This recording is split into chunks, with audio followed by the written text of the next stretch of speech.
For sure. Let's take it all the way back when you were making $14.50 an hour to traveling the world, making six figures with your public speaking company. Yeah. Just tell us a little bit about your background and how that whole journey began. Yeah, man. I think I want to start here, man. So for me, like I always say, my first keynote presentation wasn't in front of thousands of people. Okay. It was in front of a homeless man at a homeless shelter, and I'll never forget it. My brother Jerome Hines, we worked at the House of Hope in Rhode Island. Okay. And when we was there, pretty much one particular night, there was this homeless person called Anthony Robinson. I'll never forget his name. And as Anthony was being irate in the building, my boy Jerome goes, "Hey, Will, I need you to go talk to Anthony because I think you can touch him." And the reason why Jerome was so confident in my ability to touch him was because a lot of the times I would be walking the shelter, not being on stage, walking the shelter and pouring it to the homeless people.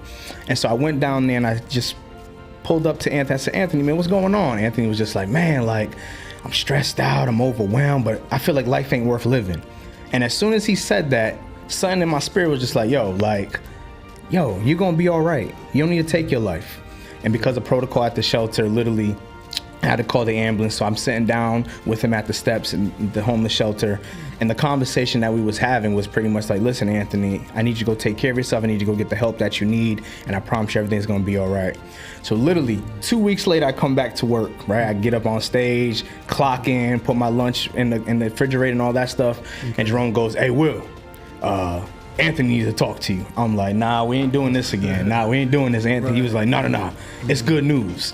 So I go down there and I said, "Anthony, what's going on?" As soon as I said that, he turned around and he hugged me and he embraced me. And I tell people to this day, I still feel like I got a cracked rib. You know what I'm saying? As how hard he hugged me.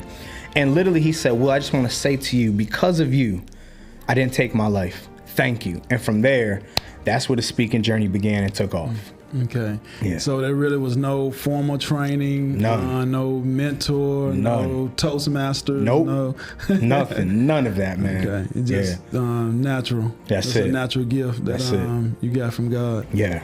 Okay. And what was your career before you started public speaking? Yeah, so I was working at a drug rehab facility called the Providence Center, and I was working at a homeless shelter. Pretty much that was all I had, you know what I'm saying? So I say that I was in the university of people, adding value to people's life, impacting people's life, the people that most people look over, the most people that toot their nose up. I was placed in that position to add value to their lives and let them know that they have meaning and purpose. Yeah. Okay. Yeah. And as far as when did you decide to, the entrepreneur, I want to turn this into a business. Yeah. I want to do this for a living. Yeah. What year was that, and when did you start the company? Yeah. I'm going to be honest with you, man. Yeah. I never wanted to speak. I never wanted to speak, man. It's crazy as it is. I never wanted to do this.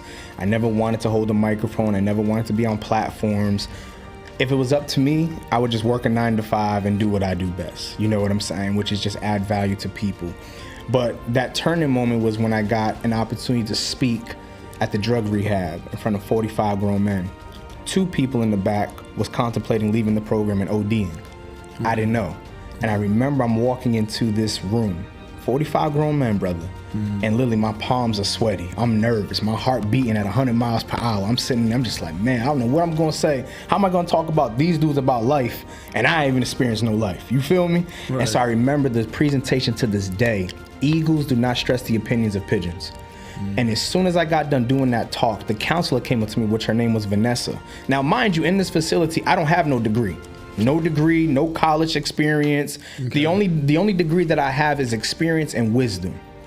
And I remember she came, she said, "Will," I said, "Vanessa, am I in trouble?" She's like, "No, you're not in trouble." I said, "Well, what's going on?" She said, "You see them 2 back there?" She said, "Those 2 is about to leave this program. They had their bags packed. But because of the words that you said, whatever it is that you said in that room," she said, "they want to finish and complete the program." Now, here's the crazy part. To this day, they're still clean. They got their job. They got their kids. So once that happened, I was like, yo, my words got power. If I can point to grown men, I can point to some students, right? Okay. And so from there, it took off, and I literally started the company in 2018. 2018, I started the company, and I started really immersing myself and really getting the guidance and the equipping that I need to go out here and operate at a high level in the speaking business.